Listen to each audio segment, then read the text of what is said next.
할렐루야. 올드 크리스천 여러분, 세계를 품고 오늘 또 복음 위하여서 살아가시는 우리 선교사님과 또 여러 복음의 동력자 여러분 안녕하십니까?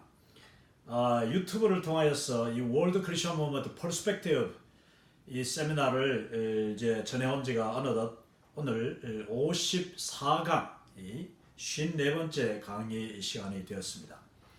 자, 이 특강, 두 번째 특강, 그러니까 이 한국교회 역사를 통해서 배우는 세계 선교 전략 그 다섯 번째 시간을 진행하도록 하겠습니다.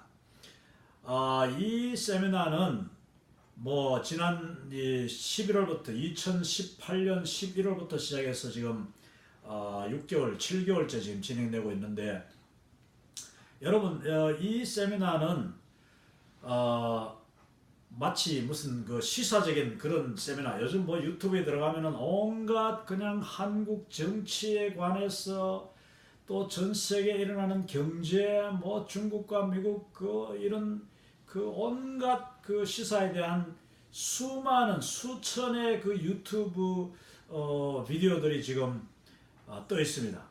근데 그 비디오들은 특징이 뭐냐 하면은 시사적인 문제들이기 때문에 한번 지나가면은 거의 뭐 다시 들을 일이 없는, 그래서 그 시사 유튜브를 하는 분들은 매일매일의 그 뉴스거리, 또 이제 주제거리, 화제 뭐 이런 걸 가지고 이 비디오를 올립니다. 그런데 제가 하는 이 월드 크리스천 무브먼트는 하루아침에 끝나는 것이 아니고 이것은 계속 주님이 오실 때까지 계속되어질 것이고, 또 세계 선교에 관한 관심 있는 분들은 누구나 언제든지 그리고 어디서든지 공부를 해야 되고 또 할 수 있도록 접근해서 이것을 보실 수 있도록 하기 위해서 이 세미나를 지금 올리고 있는 것입니다. 그렇기 때문에 사실 뭐 오늘 제가 강의하는 오늘 이 날이 어떤 날이냐, 그것은 중요하지 않습니다. 오늘 지금 텍사스 이 6월 초인데도 불구하고 엄청나게 더워졌습니다. 어제 32도 정도 올라가더니 오늘은 지금 37도 올라가고 있습니다. 지난 밤에 비가 그냥 뭐 소나기가 한번 싹 지나갔는데 아침에 일어나니까 너무너무 좋더니만은 이 낮 시간 되니까 지금 굉장히 더워졌는데 어제처럼 제가 이 선풍기 지금 틀어놓고 뭐 에어컨도 살짝 틀어놨는데 여전히 지금 더워서 제가 아주 조심스럽게 땀나지 않으려고 애를 씁니다. 자, 오늘 또 이 한국교회 선교 역사를 통해서 배우는 이 전략 다섯 번째 시간 들어가기 전에 먼저 제가 어제처럼 이 성경, 예수 선교전서, 예수님의 그 신약 전서 최초의 조선어 한글로 된 성경 1887년판 이 로스 성경을 한 페이지 읽고 한 장을 읽고 그리고 이제 공부를 계속 하려고 합니다. 오늘 이 내용은 마태복음 6장입니다. 마태복음 6장 19절부터 한 30절까지인데 여러분 한 면에 보십시오. 한 면에 이렇게 짧게 이렇게 구절들이 되어 있습니다. 그걸 제가 이 현대에 번역되어 있는 이 마태복음 이제 6장을 제가 같이 읽으면서 이걸 읽어보니까 뭐 내용이 어제도 제가 지난 시간에도 말씀드렸습니다만 이 내용 자체가 우리는 오늘날 너무나도 자세하고 또 상세하고 쉽게 성경 본문을 읽고 이해할 수 있습니다. 그런데 옛날 이 조선시대 최초의 성경을 받아든 우리 조선인 옛 성도들은 정말 이 성경 자체가 비록 한글로 번역은 됐지만 이것이 참 이해하기 어려운 뭐 띄어쓰기도 없지요. 무슨 절과 절 표시에 표시도 제대로 마침표도 없으니까 어디서 절이 끝나는지도 지금 희미하고 또 글씨가 지금 깨져가지고 이 활자가 제대로 나오지 않은 부분도 있습니다.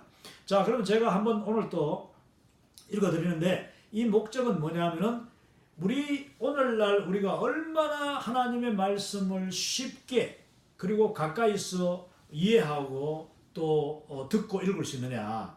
우리 최초의 조선인들이 이 최초의 성경책을 받아들였을 때에 참 이해하기 어렵고 또 글 자체도 너무나도 이렇게 번역 자체도 뭐 정말 열심히 하고 이 최고의 번역입니다. 그 당시로서는 최고의 번역인데도 불구하고 참 이해하기가 어렵다 하는 것을 먼저 말씀드리면서 여러분 한번 들어보시기 바랍니다.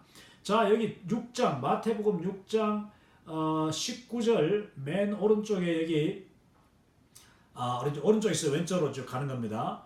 자, 여기 나니라 밑에 나니라부터 네 번째 글씨부터 이게 재물을 땅에 쌓지 말라.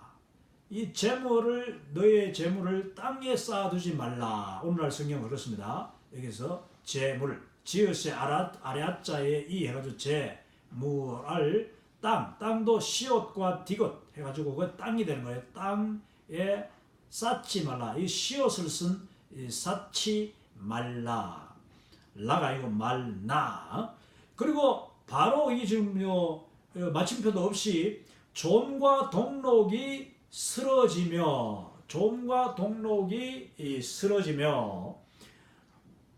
또 도적이 굴집하며 이 도적이 굴을 판다는 도적이 굴을 파고 들어온다.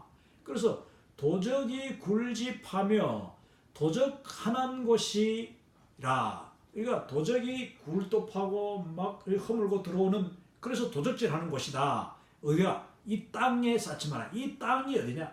우리가 재산을 이 땅에 쌓아두면은 우리가 사는 이 땅은 그냥 그 좀과 동록이 쓸고 이 벌레가 쓸고 말입니다. 또 도적이 그냥 굴을 파고 들어오고 도적질하는 그런 곳이 바로 이 땅이다. 바로 이어서 둘째 줄입니다. 오직 재물을 하늘에 쌓으라. 할렐루야. 재물을 하늘에 쌓아라. 좀과 동목이 쓰러지지 아니하고 또 도적이 꿀집하며 도적질하여 가는 곳이 아니니라. 여기서 앞에 굴집하며 하고 여기 또 도적이 꿀집하며 이게 지금 꿀을 이제 구덩이를 판다, 굴을 판다 이것을 갖다가 왠지 모르겠습니다만 기어세다가 여기는 지금 쌍기엇 그러니까 시엇 기어해가지고 꿀집한다라는 말로 표현을 해놓은 게 조금 이상합니다. 그래서 도적질하게 가는 것이 아니다. 하늘나라는 이 도적이 굴을 파고 들어오는 것이 아니고 도적이 또 도둑질하는 그런 곳이 아니다. 그러니까 땅에 쌓지 말고 재물을 하늘에 쌓아두라 이렇게 말씀하고 있습니다. 자, 세 번째 줄 지금 밑에 너희 재물 있는 곳에 마음이 또한 있나니라. 아멘. 너희 재물이 있는 곳에 마음 또한 있나니라. 몸의 등불은 눈이니. 자, 우리 눈은 몸의 등불이라고 했죠. 눈이 한글 같다면 한글 여기서 한결 같다면 이게 눈이 순전하면 눈이 밝으면 이런 뜻으로 이제 해석이 됐는데 세 번역에는 근데 옛날에는 눈이 한글 같다면 온 몸이 빛나고 눈이 악한즉 눈이 약한즉 눈이 약하다는 말이 있어요. 시력이 약하다, 뭐 눈이 나쁘다 이런 말을 쓰는데 옛날에는 눈이 악한즉 온 몸이 어둡나니 너희 안악 빛이 만약 이 어두우면 자 너희 안악 빛 눈이 약해가지고 만약에 빛이 어두우면 만약 눈이 어두우면 그 어두움이 얼마나 크랴. 한 사람이 두 주인을 능히 섬기지 못하나니 혹 한나를 미워하며 여기서 혹 하나를 미워하며 이것을 옛날 말은 한나라 했어요. 제가 경상도 사람입니다만 옛날에 우리 경상도 셈할 때 하나, 둘, 셋, 넷 이렇게 했습니다. 하나, 둘, 셋 이것은 서울 말이었고 경상도 말은 하나, 둘, 셋 이랬어요. 여기 보니까 한나를 얼마나 반가운지. 그러니까 경상도 그 신라말이 옛날에는 표준말이었어요. 여기도 보니까 이 최초 성경에 한 사람이 두 주인을 능히 섬기지 못하나니 혹 한나를 미워하며 한나를 사랑하고 혹 한나를 의탁하며 혹 한나를 가부야 하네 기리니 가부야 하네 기리니 너희 능히 하나님과 자신을 섬기지 못하나니라. 그러니까 너희가 하나님 한 주인만 섬겨야 되는데 너희 자신까지 섬기면은 그건 두 주인을 섬긴다. 하나님과 너희 자신을 둘 다 섬기려고 하지 말고 하나님만 섬기라. 두 주인을 섬기면 안 된다. 그러면은 하나를 사랑하게 되고 하나를 미워하게 되는데 또 하나를 의지하게 되고 하나를 의지하지 못하게 된다. 그래서 우리가 만약에 하나님만 주인으로 섬기면은 하나님만 사랑하고 하나님만 의지하게 되는데 우리가 우리 자신을 섬겼다가 하나님을 섬겼다가 이러면은 내 자신을 의지했다가 하나님을 의지했다가 이렇게 된다. 이런 말씀입니다. 여기 중간에 24절 고로 내 너희에게 일어나니 목숨에 무엇을 먹으며 무엇을 마시며 몸에 무엇을 입을꼬 입는다는 말을 니은을 써가지고 입을꼬 무엇을 입을꼬 염려치 말라. 야, 이게 염려치 말라를 옛날에 염려를 어떻게 썼는가 지금 여기 나오는데 니은을 써가지고 니은 미음이니까 염려치 말라. 염려치 말라의 옛날 말이 이렇습니다. 염려치 말라. 목숨이 음식보다 더하지 않으며 그러니까 목숨이 음식보다 더하지 않으며 몸이 의복보다 더하지 않으랴. 그러니까 목숨이 음식보다 더 소중하고 몸이 의복보다 더 소중하다. 이 말씀을 지금 하고 있습니다. 자, 29절에 공중에 새를 보라. 새를 시옷에 아래아자 해가지고 이 새를 보라. 심으지도 않고 심은다는 거 심는다를 옛날에 심으지도 않고 거두지도 않고 곳간에 가적도 아니하되 곳간에 가적한다는 말이 이제 곳간에 가서 쌓아 놓지도 아니하되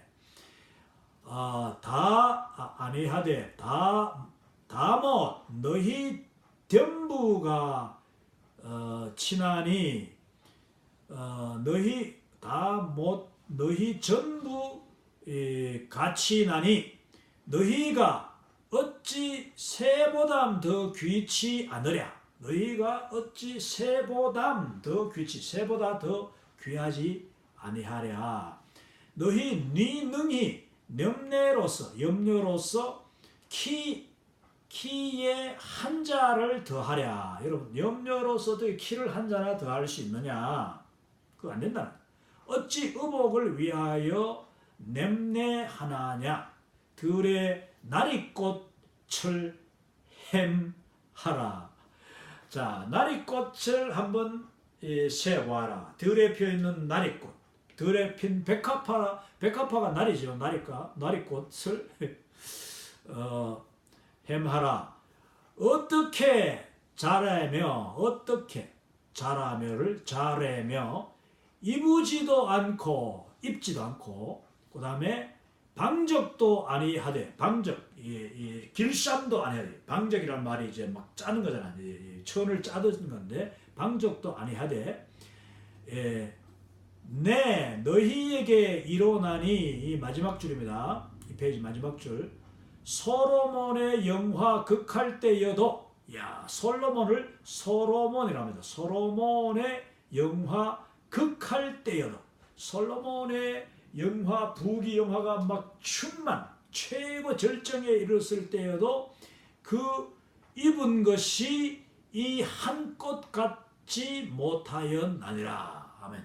솔로몬의 영화도 이 꽃 한 송이 이만큼 되지 못한다 하는 그 말씀을 하고 있습니다. 할렐루야. 이 참 비록 좀 어렵기도 하고 그렇지만은 옛날 역시 우리 조상들이 읽던 성경대로 읽으니까 뭔가 이 성경이 더 참 새롭게 와닿는 것을, 그러면서 오늘 이 현대 성경을 통해서 우리가 더 자세히 이 말씀이 하고자 하는 것을 내가 알고 있다는 것이 얼마나 감사한지 모르겠습니다. 자, 이 지금 이제 역사 강의를 계속합니다. 네 번째, 카미티 어레인지먼트. 이게 우위적, 이 연합적, 이 상호 존중적 분할이라 하는 건데, 이 조선 땅 이 지도입니다. 조선 땅 지도를 여기 놨습니다만은 옛날에는 뭐 전국 팔도라고 해서 남한만이 아니고 남북한 전체가 조선 시대잖아요. 그때 정말 좋은 점이 너무 좋죠. 우리 조상들은 최소한 우리가 살고 있는 그 한국 땅보다도 훨씬 넓은 땅을 오가면서 조선 팔도를 달리면서 생활할 수 있었다. 그 점이 얼마나 대단한지 모릅니다. 물론 뭐 교통은 불편하지만은, 그러나 마음만 먹으면은, 또 여건만 되면은 저 평안도, 함경도, 뭐 원산, 평양, 황해도 언제든지 갈 수가 있었다 이거죠. 참 부러운 일이죠. 우리 현재 대한민국도 속히 통일이 돼가지고 정말 저 잃어버린 땅, 저 북한도 마음껏 가고, 북한에 가서 아름다운 산야를 찾아다니며 하나님께 영광 돌리고, 정말 골짜골짜기에 있는 그 북한의 동족들을 찾아가서 복음을 전하고 함께 예배가 충만한 그날을 우리가 소망하면서 기도해야 되겠습니다. 이 한 나라 전체를 본다는 것만 해도 얼마나 감사한지. 최초의 선교사님들이 들어섰을 때는 이와 같이, 자, 이 조선 팔도를 놓고 이분들이 이제 우리가 어떻게 하면은 이 조선을 빨리 복음할 수 있겠는가, 그렇게 고민하면서 서로 만나고, 주로 이제 서울, 평양에서 만나죠. 이 만날 때에 이분들이 서로 다투지 아니하고, 서로 지나친 경쟁하지 아니하고, 선의의 경쟁은 물론 하죠. 자기 파송한 교단, 그 교단, 장로교는 장로교, 감리교는 감리교대로, 뭐 성결교, 또 뭐 이렇게 나중에 들어옵니다만은 이 호주 장로교, 그러니까 고신측, 또 뭐 이제 여러 온갖 침례교, 이런 교단들이 들어오지 않습니까?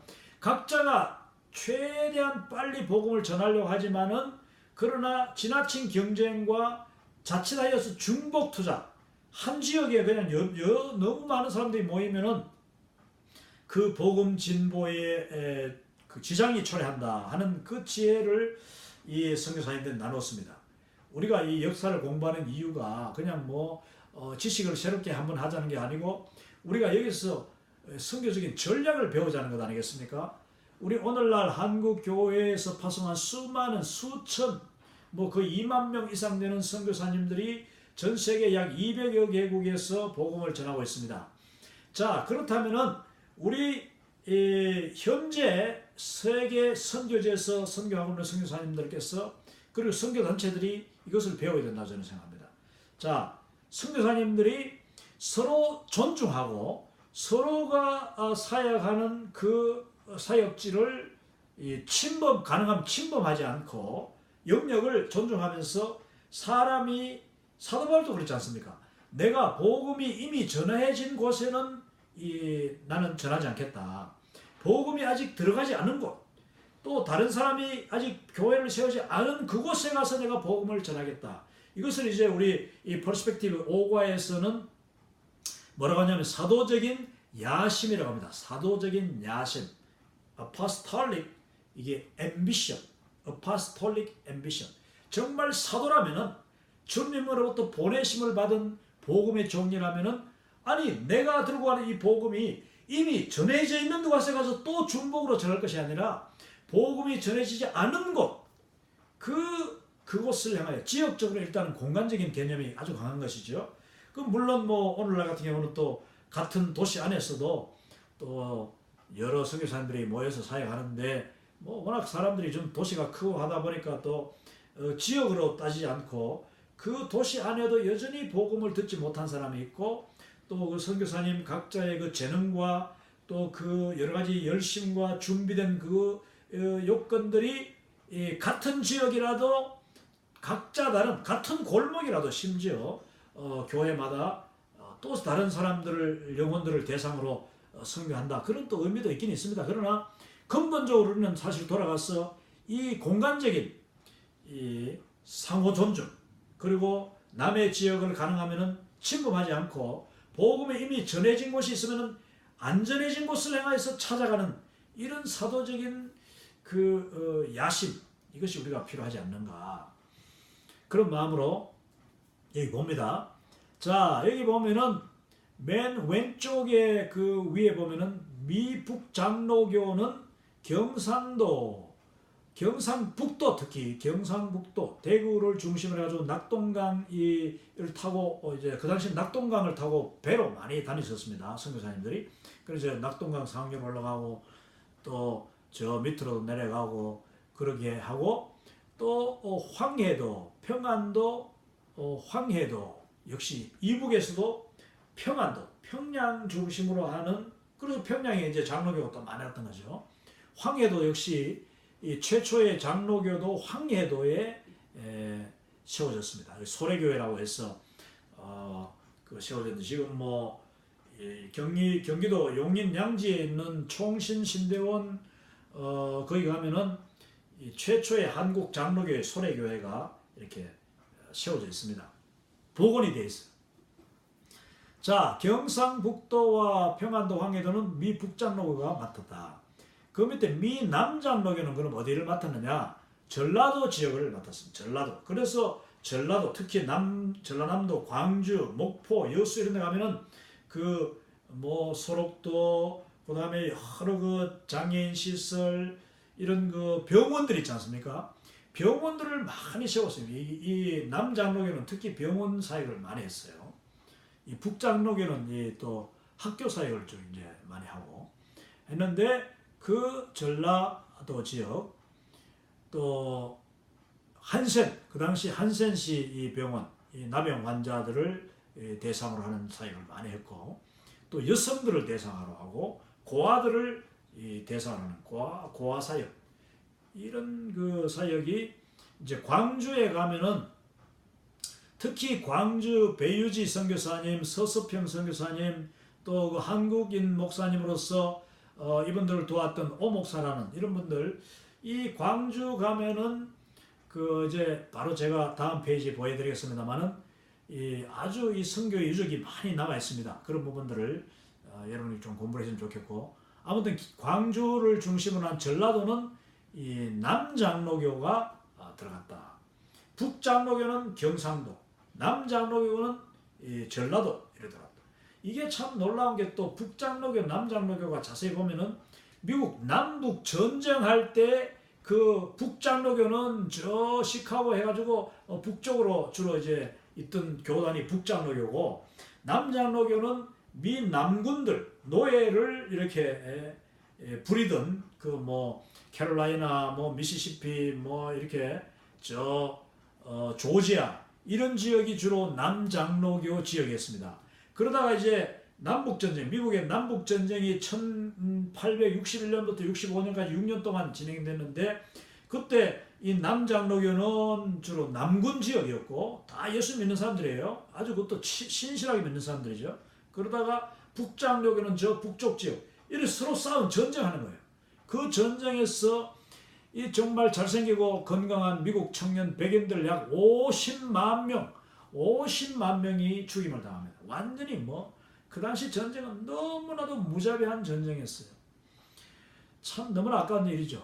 남북이 서로 다 장로교인들이 많았던 거예요. 그래서 아주 이 예수 믿는 사람들이 많았고 또 물론 침례교도 물론이고 뭐 다 믿는 사람들인데 이렇게 전쟁을 이렇게 해가지고 그것도 노예 문제로 싸워가지고 링컨 대통령 때입니다만은 이런 남북 장로교가 전쟁까지 한 미국 북장로교가 남장로. 그 나중에 전쟁이 끝나고 난 뒤에도 뭐 계속 교단이 갈라져 있었으니까 이 사람들이 참 그 감정적인 그것도 많았어요. 신학적인 거는 거의 차이 안 났는데 감정적으로 이 서로가 같은 미국 출신 선교사들이라도 그런 게 있었다. 그래서 그럴까요? 우리 한국 교회가 특히 이 한국 정치가 지금도 이 전라도, 영남, 호남, 동서 이래가지고 그냥 서로가 섭섭하고 서로가 서로를 뭐 그냥 원망하고 불평하고 미워하고 이런 모습을 지금도 우리가 볼 수 있습니다. 심지어는 장로교가 이 북장로교 선교했던 경상도하고 남장로교 선교했던 전라도가 그냥 얼마 전까지만 해도 한 십몇 년 전까지도 계속 갈라져 있었습니다. 참 안타까운 일이죠. 똑같이 예수님을 믿고 똑같이 성경을 정말 날마다 읽고 기도하는 사람들이 이렇게 교단 때문에 그냥 갈라지고 그걸로 인해서 정치적으로 이렇게 분리되는 그건 너무나도 안타까운 일이라고 저는 생각합니다. 자, 그 다음 오른쪽에 보면은 카나다 장로회가 있습니다. 카나다 장로회는 어디로 갔느냐? 주로 함경도, 이 밑에 원산까지 내려왔는데 캐나다 장로교가 저 북쪽 함경도 원산 지역으로 복음을 전했다. 그래서 이제 나중에 보면 원산에 거기 펜웩 선교사님이 그 이제 나중에 제가 이야기했으면 사과나무를 이제 원산으로 최초로 가져옵니다. 그래서 최초의 사과나무가 원산에 있던 학농원이라는 곳에 이제 펜웩 선교사님이 나눠줘가지고 그 사과 묘목으로 만들어진 한국 최초의 과수원이 사과 과수원이 원산에 있었는데 그 과수원의 주인이 바로 우리 이웃에 지금 여기 텍사스에 살고 계시는 우리 장로님 네 분이 지금도 우리하고 자주 만나는데 그 이야기 들어보면 아주 정말 옛날 이야기가 참 원산의 아름다운 사과밭 이야기. 자, 캐나다가 아무튼 장로교회가 이 함경도 지역에 선교사를 보냈다.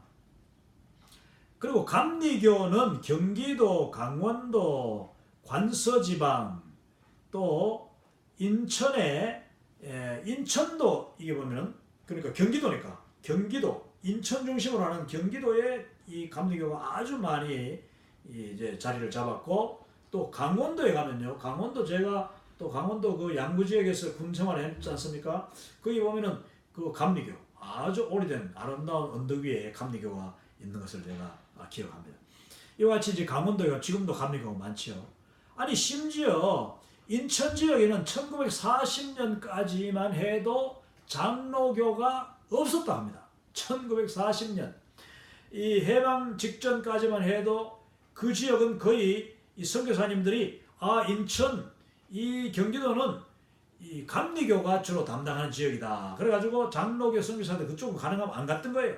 그러다 보니까 인천 지역에 1940년까지 장로교가 없었다는 이야기가 있을 정도로 이 조선 땅에 선교사님들이 이제 교회를 아주 사이좋게 지역적으로 잘 나눠서 선교를 했다. 자, 그리고 맨 밑에 보면 이제 호주 장로교가 좀 늦게 들어옵니다만은 뭐 거의 뭐 몇 년 차이 나지 않습니다. 이제 경상남도 지방, 부산과 경남 지방을 중심으로 이제 복음을 이제 특히 진주 지역을 해가지고 진주교회 이 다 이제 호주 장로교에서 세운 아주 놀라운 제가 이미 간증됐습니다만 호주 장로교회 그 수많은 호주 성도들이 보낸 헌금이 이제 호주의 젊은 선교사들로 인해서 왔고 이 호주 장로교회 또 선교사님 한 분은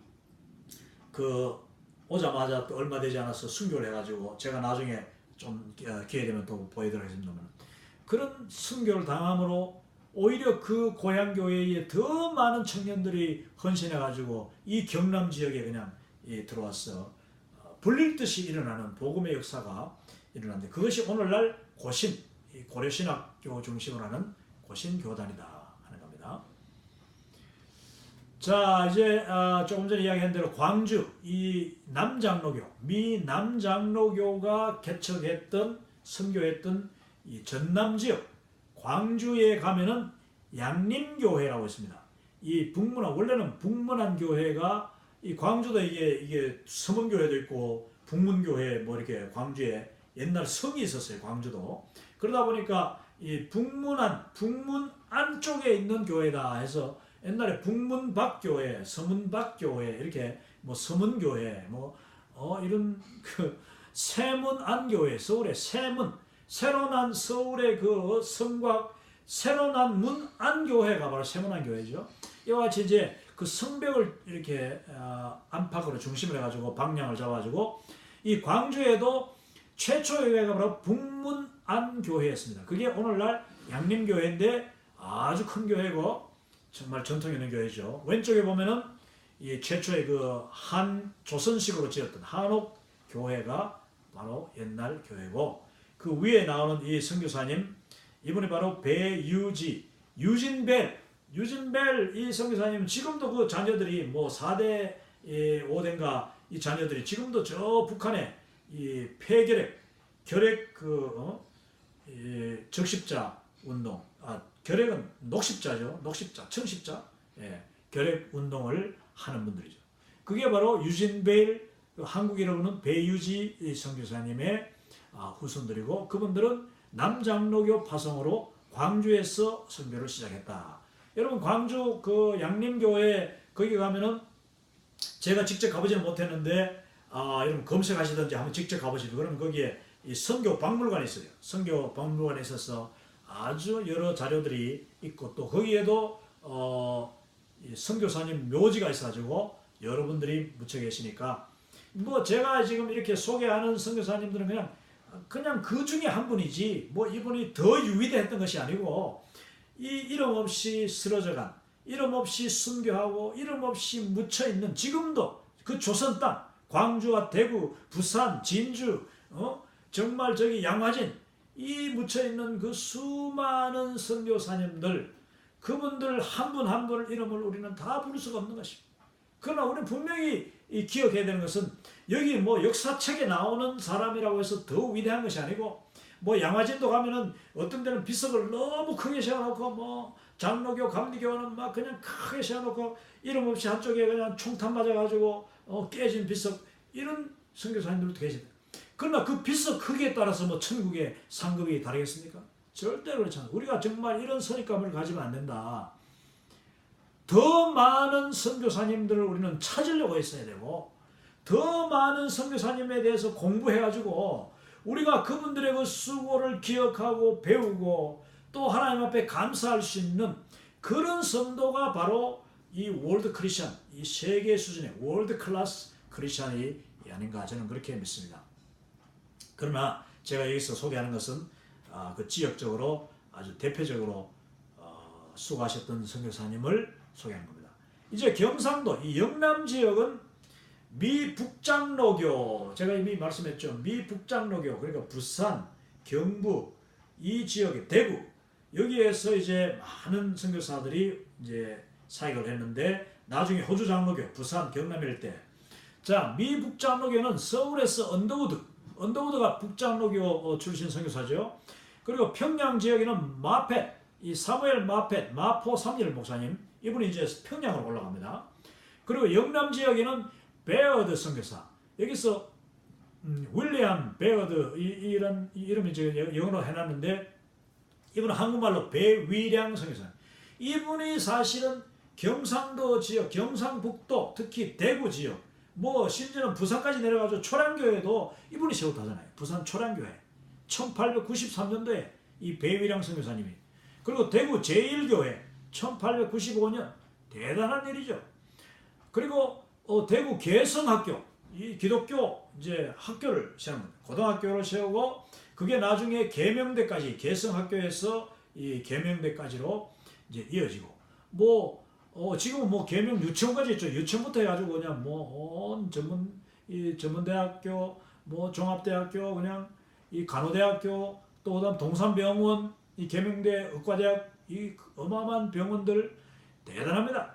그리고 이분은 배위량 선교사님 완전 전국구에서 전국구 부산에서 대구까지만 아니고 그 다음에 나중에는 평양 숭실대학도 이분이 세웠다. 평양 숭실대학도 장로교. 나중에 지금 이제 사당동 내려왔지 않습니까? 숭실대학이 사당동 서울의 이제 동작구에 내려왔는데 이 숭실대학이 원래 평양에 세워졌는데 장로교 배위량 선교사님이 세웠다.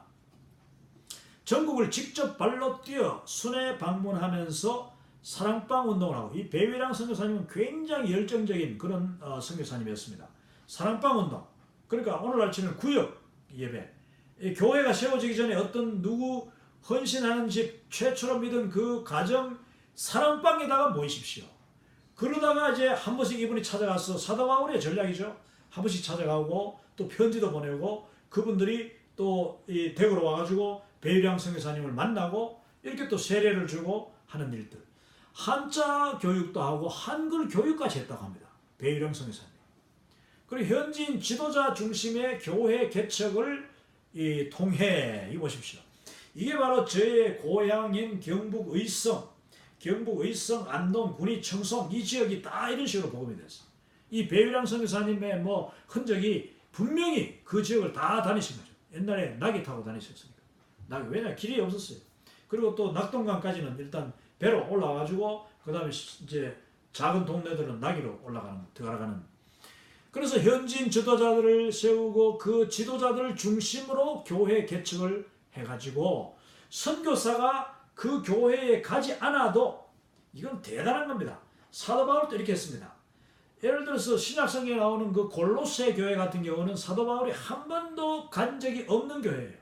그런데 사도 바울이 골로새에 있는 성도들에게 빌레몬을 중심으로 그 가정과 여러 성도들에게 골로새서를 쓰고 빌레몬서를 쓰고 편지를 써서 그 멀리 떨어져 있는 이 루카스 계곡 골로새 교회를 이제 도왔지 않습니까? 이 배위량 선교사님은 전형적인 사도 바울 스타일의 선교사로서 이 경상도뿐만 아니라 경상남북도 그다음에 저 평양까지 전국을 그냥 뛰어다니면서 사역하신 놀라운 분이고 이분으로 말미암아 그리고 이분의 그 열심 여러분 전도는요 누가 전도를 했느냐 내가 누구로부터 전도받고 내가 초신자 시절에 새가족부 시절에 누가 나를 돌봤느냐 따라서 그 교역자 그리고 새가족부 교사 아니면은 새가족 돕는 스폰서 이 양육자 그 사람의 믿는 스타일 전도 스타일 그리고 그 구역 인도하는 스타일 이 모든 것이 새신자 그대로 100%는 아니지만 많은 새신자들이 자기를 전도한 사람의 그 스타일대로 믿고 그렇게 신앙생활을 저는 많이 봤습니다. 제가 이미 말씀드렸지만 5,000명 되는 교회에 3년 동안 새가족 전임 목사로 제가 사역하면서 1년에 1,000명 이상 되는 새신자들을 이제 교회로 이렇게 환영하고 교육하고 그다음에 학습, 세례 다 교육시켜가지고 세례교인 되는 데까지 이런 역할을 제가 3년을 했었는데만 수천 명을 제가 돌봤지 않습니까? 그런데 그분들을 보면요 누가 그를 전도했느냐 그리고 그분이 속한 그 최초의 구역장이 누구냐에 따라서 그 사람의 교회 예배생활, 교회 출석하는 시간, 또 그다음에 전도하는 방법, 헌금하는 방법까지, 신방받는 방법까지도 이 초신자가 처음 본 대로 하는 것을 제가 너무너무 저는 많이 보고 놀란 적이 있습니다. 이 배위량 선교사님이 경상도에 이 복음을 막 그냥 골짝골짝마다 다니면서 낙이 타고 다니고 배 타고 그냥 낙동강을 오르내리면서 얼마나 열심히 전도하셨는지 경상도 사람들이 얼마나 화끈하게 예수님을 믿느냐 물론 성품도 성격도 화끈하지만은 배위량 선교사님의 그 믿음 스타일이 그냥 경상도에 쫙 깔렸다. 그냥 이 복음이 그렇게 급속도로 퍼지는 하나의 원인이었다는 것을 저는 지금 이 전략적으로 분석하는 것입니다. 여러분, 우리 선교사님들이 그 선교지에서 보여주는 그것만큼 중요한 게 있어요. 설교, 말로 하는 설교보다도 어차피 말은 우리가 벌써 현지를 못하도 영 떨어지잖아요. 말이 영어도 어렵고 스페니쉬도 어렵고 다 어려운데 그러나 우리의 행동거지 우리의 그 모범 믿음의 모범 기도하는 분 나눠주는 본, 섬기는 모범, 그리고 주님 앞에 예배드리는 모범, 이 모든 그 경건의 본이 그 현지, 우리가 복음 전하는 선교 현지 사람들에게 그대로 증거된다는 것을 우리가 기억해야 될 것입니다. 자, 요원의 불길 같은 한국교회의 부흥, 경상도의 부흥으로 이어졌다. 이 배위량 선교사님 대단한 분이었습니다. 자, 이제 다섯 번째 한국교회 이제 이 그 교회의 주요 특징, 한국 그러니까 조선 초기 교회의 그 특징적인 문화, 전통 어떻게 형성됐는가? 교회의 문화, 지금도 뭐 한국 교회라면 아주 독특한 교회죠. 저는 한국 교회가 정말 자랑스럽고 또 그립고 또 너무나도 사랑스럽습니다. 왜냐, 한국 교회만큼 그렇게 열심 있고 또 체계적이며 또 그 서로 사랑하고 그리고 또 그 아름다운 전통, 그 정이 있고 이 남을 돌보고 물론 또 뭐 서로 이렇게 다투기도 많이 합니다만은 이 한국 교회는 정말 아기자기하고 그런 특징이 있죠. 자, 그러면은 이 초기 조선 교회의 주요 특징과 전통들을 한번 제가 짚어보겠습니다. 이 너무 재밌습니다. 첫 번째, 말씀 중심의 사경회와 새벽기도가 한국교회 특징입니다. 이거는 뭐 지금도 전 세계 어디 가든지 제가 한국 코리안 목사님이라고 하면은 아주 저보고 그냥 이 한국교회의 기도, 뭐 한국교회의 그 또 뜨거운 예배, 또 급성장, 이 또 선교 이런 이야기를 제게 묻는 사람 많은데 여기 보니까 말씀 중심의 사경회가 이 초창기 때부터 그냥 놀랍게 일어났습니다. 그리고 또 바로 새벽기도로 그냥 이어져요. 처음 믿는 분들이 그냥 바로 새벽기도부터 시작하는 거예요. 저의 그 고향 교회도 이제 이 그 선교사님을 통해서 저희 증조부가 당나귀로 200리길 대구에서 약정골목에서 선교사님을 모시고 우리 의성까지 이렇게 그 옛날 보부상들 이고 지고 다니는 그 길을 따라서 이제 모시고 옵니다. 그리고 자기 집을 내 가지고 자기 집에 동네 사람들을 다 불러 모으는, 거기서 그냥 일주일이고 2주일이고 이 선교사님 모시고 계속 잔치를 벌였는데 전도 사경회가 된 것입니다. 그래 최초의 복음을 듣는 것부터 벌써 사경회예요.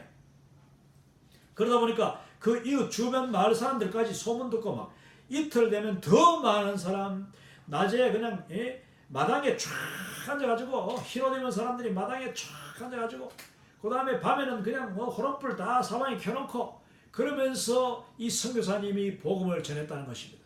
밥도 같이 먹고 큰 가마솥 걸어가지고 막 밥을 먹고 그러면서 이 선교사님이 가시게 됐을 때는 벌써 수십 명의 그리스도인이 바로 첫 그 전도 그 사경에 선교사님의 첫 방문을 통해서 많은 사람들이 예수를 믿으니까 저희 그 중조부가 너무나도 감사하고 감동하고 흥분한 나머지 자기 집 앞에 있던 그 큰 밭, 마을에 한복판에 있는 밭을 갖다가 예배당 건물로 내놨네요.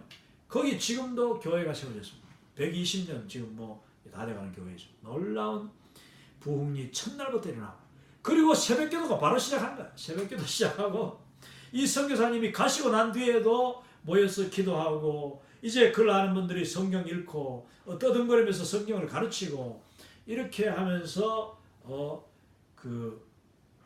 우리 고향 경북 의성의 교회들은 바로 복음이 산을 넘고 겨울을 건너가지고 이웃마을로 점점 확산되는 역사가 나타나게 된 것입니다. 전국이다. 그래서 전국이다.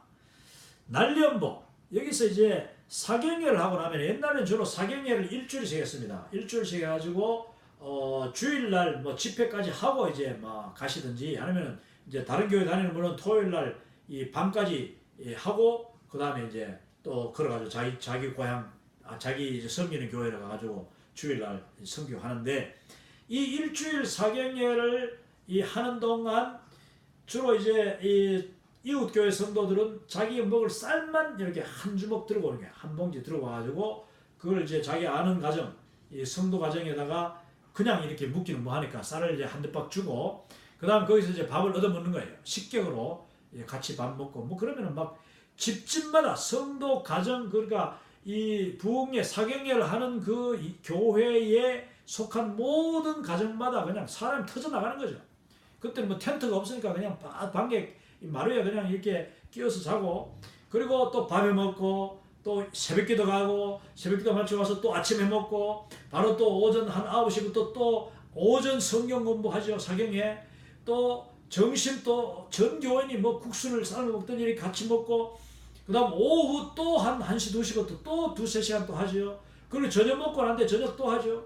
놀라운 정말 대단한 그야말로 사경회가 뭡니까? 성경을 공부하는 거예요. 성경을 다 하나하나 풀어주는, 그럼 정말 성경 중심의 부흥회가 사경회다. 그러다 보니까 이 사경회를 마치는 마지막 날 주로 이제 이 강사 목사님이 주도로, 그리고 교회 담당하는 교육자님과 장로님들이 앞에 나와가지고 이제 어떻게 하냐면은 날연보를 해요. 자, 이번 사경회를 마치고 자기가 주님 앞에 앞으로 다가오는 그 이제 한 달, 2달 뭐 언제까지 이렇게 정해가지고 일주일에 내가 며칠씩 아니면 한 달에 몇 날은 주님 앞에 전도하는 날로 드리겠습니다. 그래서 날연보를 해요. 날을 하나님 앞에, 나는 앞으로 일주일에 3일은 주님 앞에 날연보로 드립니다. 그러면은 월요일, 수요일, 금요일마다 내가 전도를 하겠습니다. 그럼 전도라는 말이 대부분 다 그 마을보다는 아직 예배당이 없는 그 다른 산 너머 마을들, 개울 건너 마을들을 향하여서 가는 것입니다. 2명씩 짝을 지어가지고 전도하는데, 이게 1904년도에 벌써 시작됐고, 성미라는 것은 뭐 이미 그 모든 성도들이 이 먹는 음식에, 그러니까 쌀의 11조 1, 쌀이 모자라면 주로 보리도 하는데 대부분 쌀을 했습니다. 왜냐, 쌀이 일단은 그 당시에는 현금 역할을 했습니다. 이 성미를, 이제 쌀을 모으는 것을 성미라고 하는데, 성미를 모아가지고 주일날 아침 들어가면서 그 이제 교회 그 이렇게 대박에다가 큰 이게 성미통이 있어요. 성미통에다가 부으면은 그 성미 담당 권사님이 그날 예배를 마치고 난 뒤에 그 성미를 다 이렇게 이제 자루에 담아가지고 말로 대가지고 몇 대 몇 마리인가 해가지고, 거기에 나오는 교회가 작은 교회는 뭐 한 대, 2대밖에 안 나오죠. 그럼 그 한 대, 2대 나오는 걸 가지고 교육자님께 드리는 거야. 그 당시는 뭐 목사님도 다 목사가 아니고 전도사님, 조사님, 목사 없는 교회가 너무 많으니까 그 교육자에게 이걸 드리면은 그 교육자가 그 성미를 받아가지고 이제 일주일 동안 또 이게 생계를 유지하는 거죠. 그리고 이 혹시 좀 나면 그 쌀을 또 팔아가지고 그걸로 이제 교육자 자녀들 뭐 차비도 쓰고 이렇게 하는. 그러니까 그 당시 성미가, 시골 교회들은 이 현금이 없기 때문에 캐시가 없었습니다.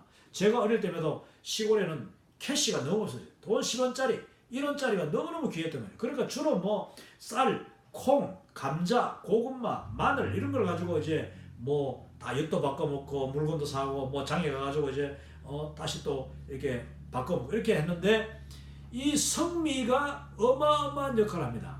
성미. 이것을 이제 사경회를 마칠 때에 주로 이 오늘날은 이제 뭐 건축 헌금, 뭐 작정 헌금 하잖아요. 옛날에 작정 헌금 없었어. 주로 헌금은 뭐 아예 꿈도 못 꾸니까 그 이 사경회 부흥 강사가 마지막 날 설교 시간에 날연보를 일단 하고, 전도를 위해서 날연보하고, 또 겨울이 다가오면은 날연보를 했는 사람들이 교회 그 화목, 교회 난로 뗄 그 나무를 하러 갑니다. 그리고 또 교회 그 사택에 목사님, 전도사님, 뭐 또 여자 전도사님들이 계시는 사택도 많잖아요. 그런 분들이 산에 나무하러 가지 않도록 하기 위해서 옛날에는 다 이게 연료가 없고 나무를 다 하니까 그걸 화목을 하는데, 이 화목을 하러 가는 그 일도 날연보를 한 성도들이 산에 나무하러 가는 거예요. 나무도 하고 그리고 또 전도도 하고. 날연보, 이거 참 중요한 겁니다. 그 날연보 했는 사람이 또 교회 화단 정리도 하고 이게 다 자풀도 뽑고, 그런 일을 자기가 하나님 앞에 드린 날 나와가지고 하나님 앞에 드리는 거예요. 헌신하는 거예요. 그리고 이제 성미도 이 사경에 마칠 때 지난해까지 만약에 성미를 못하신 분이 있다면은 이번 이 사경회를 통해서 은혜 받은 여러분 중에 이제 성미를 드릴 분 한번 손들어 보십시오. 그러면은 그분들이 하나님 앞에 헌신한 거죠. 내가 지금부터는 우리 집에서 먹는 쌀의 10분의 1, 이 10분의 1, 우리 집 같은 경우는 쌀을 뭐 한 줌도 뭐 못 먹으니까 한 끼에. 왜냐?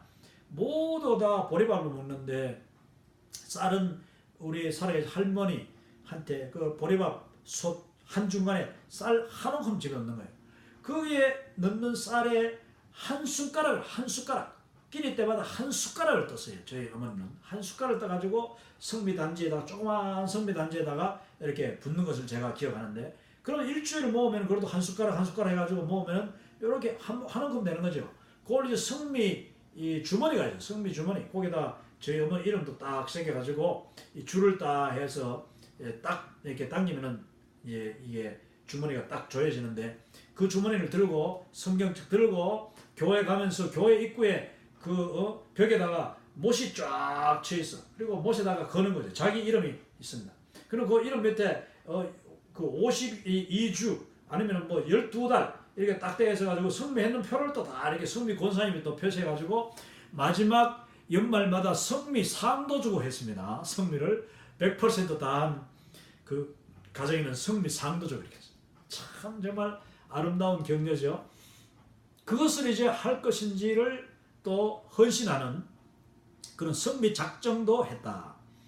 자, 세 번째, 쌀교인에서 참교인이 되는 놀라운 일들이 한국 교회는 많이 일어났습니다. 지금 뭐 우리 한국 선교사님들이 전 세계에 가 계십니다만은 제가 한 100여 개국 이 선교제들을 제가 방문해 본 결과로는 가장 어려운 일이 뭐냐? 그 선교사님 주변을 뱅뱅 돌고 필요할 때마다 와서 돈 달라 하고 약 달라 하고 먹을 거 달라 하면서도 교회에 나오지 않는 사람. 그리고 또 교회에 나왔는가 싶었는데 그냥 조금 친해졌다 싶으면 또 뭘 훔쳐가지고 또 교회를 안 나오는 사람.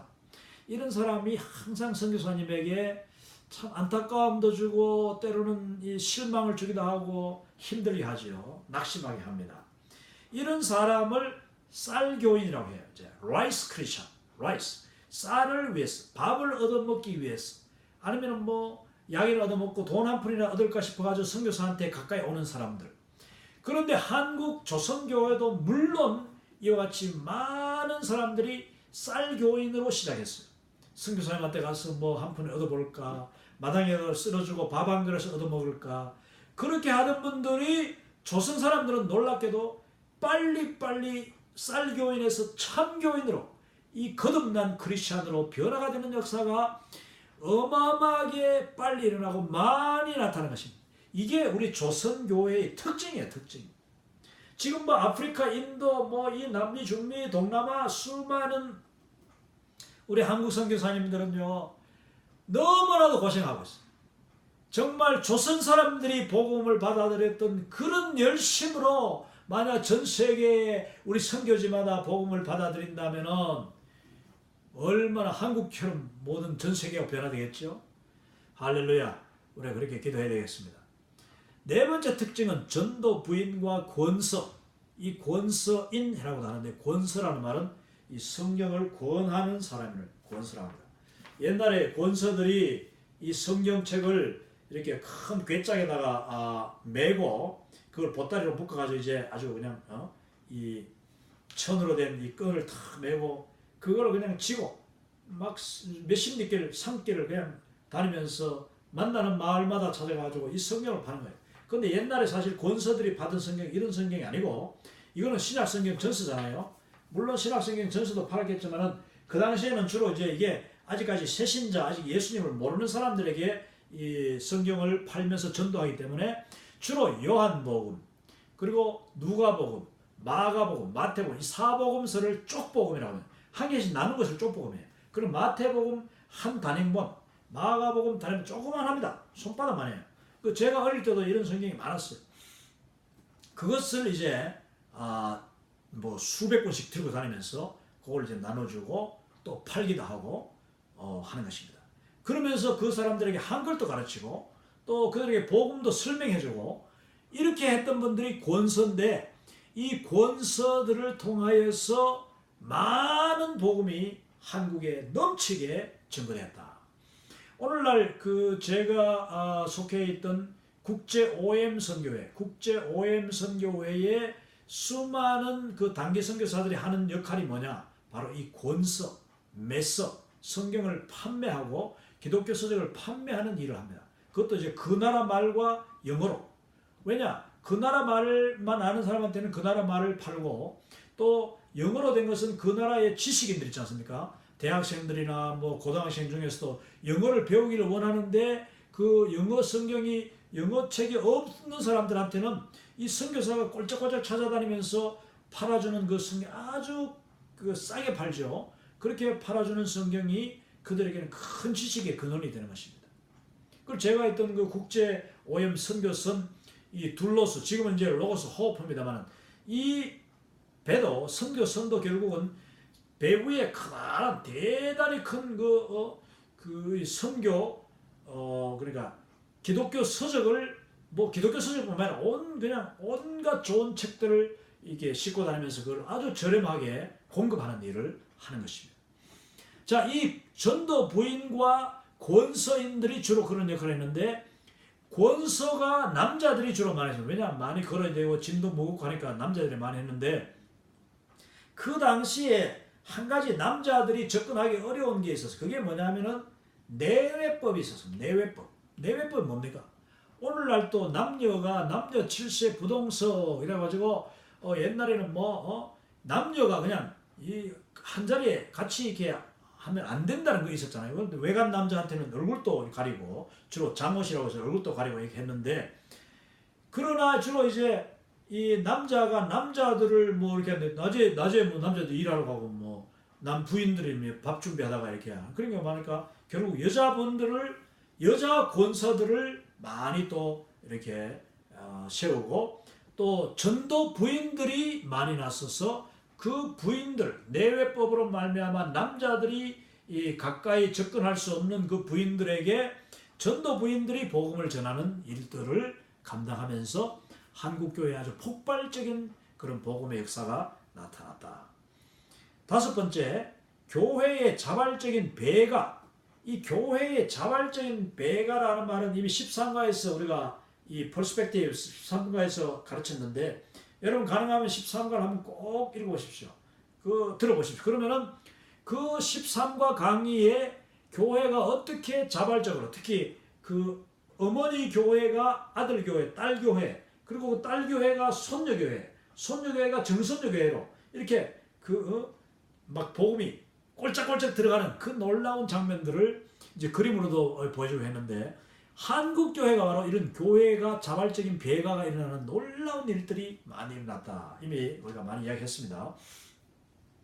그리고 여섯 번째는 디아스포라 및 해외 선교가 이미 초창기 조선교회부터 시작이 됐다는, 이 해외 선교, 꼭 선교사로 물론 강문돼서, 중국 같은 경우는 이 최초로 벌써 이 1900년대 초에 이 많은 선교사님들이 중국으로 산동성 이런 지역으로 이 선교를 갑니다.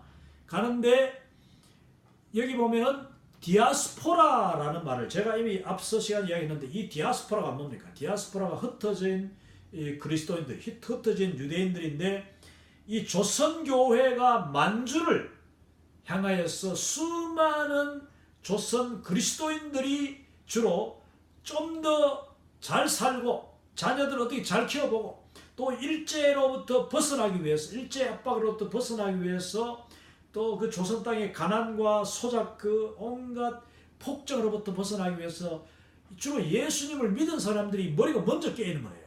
그러다 보니까 이 만주 땅으로 나가는 사람들은 대부분 그리스도인들이 많았고, 또 그러다 보니까 만주 땅에 가면은 믿지 않는 사람도 예수님을 믿게 되는 놀라운 역사들이 많이 일어나게 된 것입니다.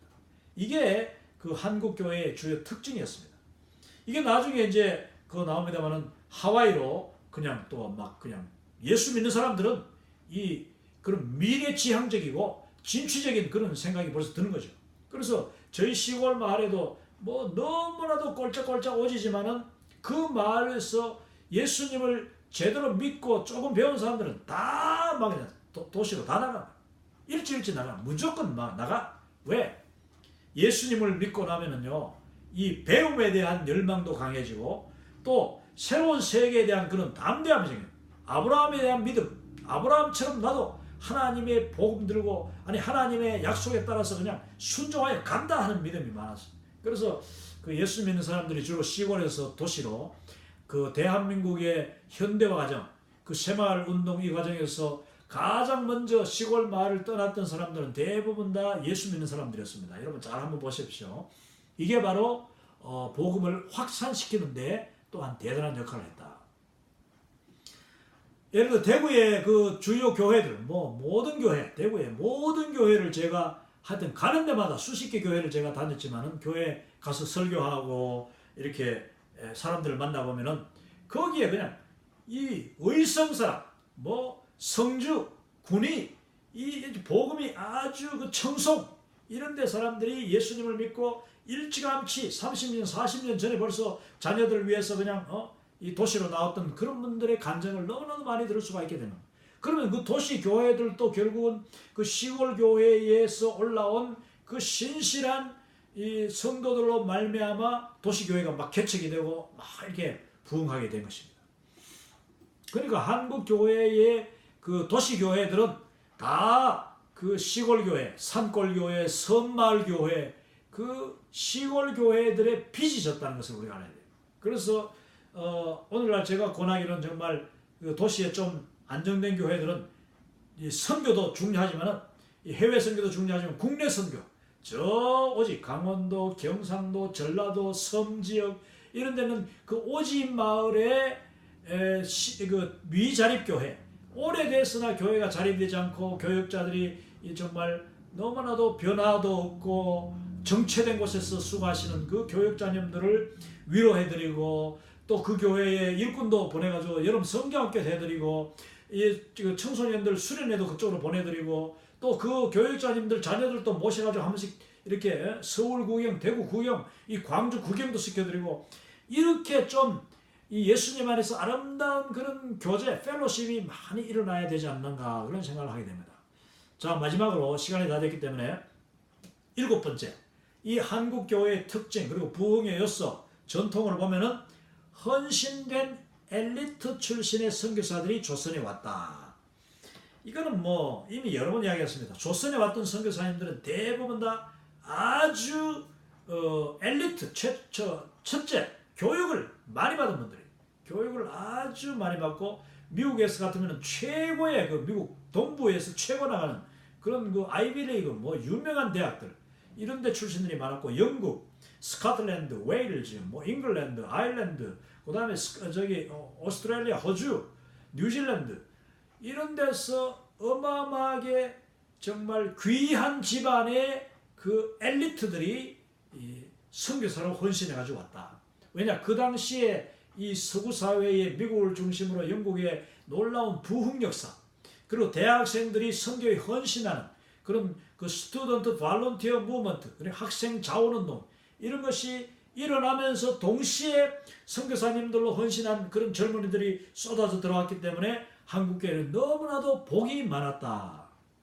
이걸 우리는 기억해야 됩니다. 그리고 그 많은 사람들이 아까운 목숨 조선에 바쳐가면서 희생하고 헌신하고 섬겼기 때문에 조선교회는 든든하게 설 수가 있었고 그분들의 그 영향으로 학교도 아주 질 좋은 학교들 그리고 또 교회의 그 성경 교육도 아주 그냥 깊이 있는 성경 공부를 처음부터 우리 조선교회들은 시골 교회라도요 아주 성경을 파고들어가는 그런 사경의 중심의 부흥을 하게 됐다 하는 것이 이것이 한국교회의 특징이고 지금도 그래서 조선교회, 한국교회는 말씀 중심의 교회가 되어 있다 하는 것입니다. 자, 그러면은 여기까지 하고 다음 시간에는 이제 그 한국 최초의 목사들 해가지고 감리교 최초 목사, 장로교 최초 목사 이런 내용들을 공부하도록 그렇게 하겠습니다. 오늘 여기까지 강의하도록 하겠습니다. 세계를 품은 그리스도인 여러분, 정말 또 이 다가오는 이 하루 이틀, 이 더운 여름 정말 우리가 하루 이틀이 아니고 정말 온 계절 이 그리스도의 계절이 오도록 또 복음 전하고 또 이 선교사님들 생각하면서 또 지금도 세계 만방에서 사역하는 우리 선교사님들의 수고와 그들의 희생과 그들의 헌신을 우리가 함께하고 동참하는 그런 세계를 보는 그리스도인이 다 되시기를 바랍니다. 할렐루야 감사합니다. 오늘 강의 여기까지입니다.